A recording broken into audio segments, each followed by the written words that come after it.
Assalamualaikum warahmatullahi wabarakatuh. Bismillahirrahmanirrahim. Alhamdulillahirabbil alamin. Wabihi nasta'inu ala umurid dunya waddin. Assalatu wassalamu ala asrafil anbiya'i wal mursalin sayyidina wa maulana Muhammadin wa ala alihi wa sahbihi ajma'in, amma ba'du. Pertama-tama marilah kita panjatkan puji syukur kehadirat ilahi Rabbi, yang mana berkat limpahan rahmat serta karunia-Nya kita dapat menghirup udara segar pada pagi hari ini dengan sehat walafiat. Salawat serta salam semoga selalu tercurah limpahkan kepada junjungan besar kita Nabi Agung Nabi Muhammad SAW, yang mana telah membawa kita dari zaman jahiliyah menuju zaman yang terang benderang, yakni ad-dinul Islam.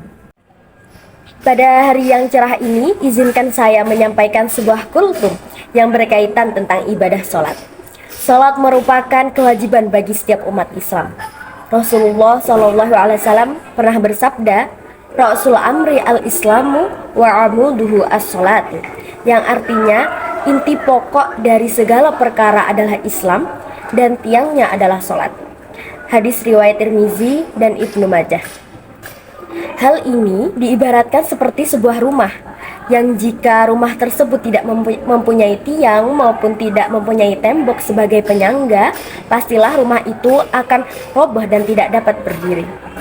Mengingat betapa pentingnya sholat, maka orang yang sedang sakit pun juga tetap diwajibkan untuk melaksanakan ibadah sholat. Yang apabila sakitnya membuat ia tidak mampu untuk berdiri, maka lakukanlah sholat tersebut dengan duduk. Dan apabila ia tidak bisa melaksanakan sholat dengan berdiri ataupun duduk, maka lakukanlah dengan tidur terlentang sesuai dengan aturan yang telah ditentukan oleh syariat agama Islam. Selain itu, Rasulullah SAW juga pernah berkata, jikalau manusia mengetahui pahala dari sholat subuh dan juga sholat asar, niscaya mereka semua akan mendatanginya, meskipun dengan posisi merangkak.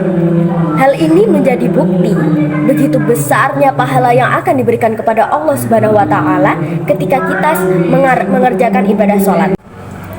Sholat juga tidak hanya menjadi suatu kewajiban bagi umat Islam saja, melainkan juga sebagai bukti keimanan seseorang kepada Allah Subhanahu wa Ta'ala. Di dalam surah Al-Ma'un ayat 4 dan 5, Allah Subhanahu wa Ta'ala berfirman, A'udzubillahi minasyaitonirrajim, Bismillahirrahmanirrahim. Fawailul lil musallin alladzina hum an sholatihim sahun, yang artinya celakalah orang yang sholat, yaitu orang-orang yang telah lalai dengan sholatnya. Orang-orang yang tidak mengerjakan sholat maka akan celaka dan rugi. Jika sholat seseorang baik, maka amalan yang lain juga ikut baik. Namun apabila sholatnya buruk, niscaya amalan yang lain juga akan ikut buruk. Selain itu, sholat juga bisa mencegah seseorang dari perbuatan keji dan juga mungkar. Hal ini sesuai dengan apa yang telah Allah jelaskan dalam surah Al-Ankabut ayat 45 yang bunyinya, Inna sholata tanha anil fahsya'i wal munkar.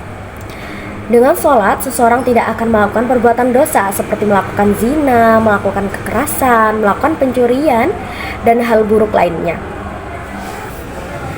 Sholat adalah sarana untuk berkomunikasi langsung dengan Allah Subhanahu wa Ta'ala, untuk mengungkapkan rasa syukur, memohon ampunan, dan memohon petunjuk. Dengan melaksanakan sholat, kita dapat meningkatkan keimanan dan kesadaran akan kehadiran Allah Subhanahu wa Ta'ala dalam kehidupan sehari-hari kita. Sholat juga memiliki banyak manfaat dan baik bagi kesehatan fisik dan juga mental. Gerakan sholat dapat membantu meningkatkan fleksibilitas tubuh, mengurangi stres, dan meningkatkan kesadaran tubuh. Selain itu, sholat juga dapat membantu dalam meningkatkan disiplin serta tanggung jawab, serta memperkuat ikatan sosial dalam komunitas. Namun, sholat bukan hanya sekedar gerakan fisik ataupun ritual keagamaan saja. Akan tetapi sholat adalah sarana untuk membersihkan jiwa dan hati dari dosa-dosa serta dari kesalahan.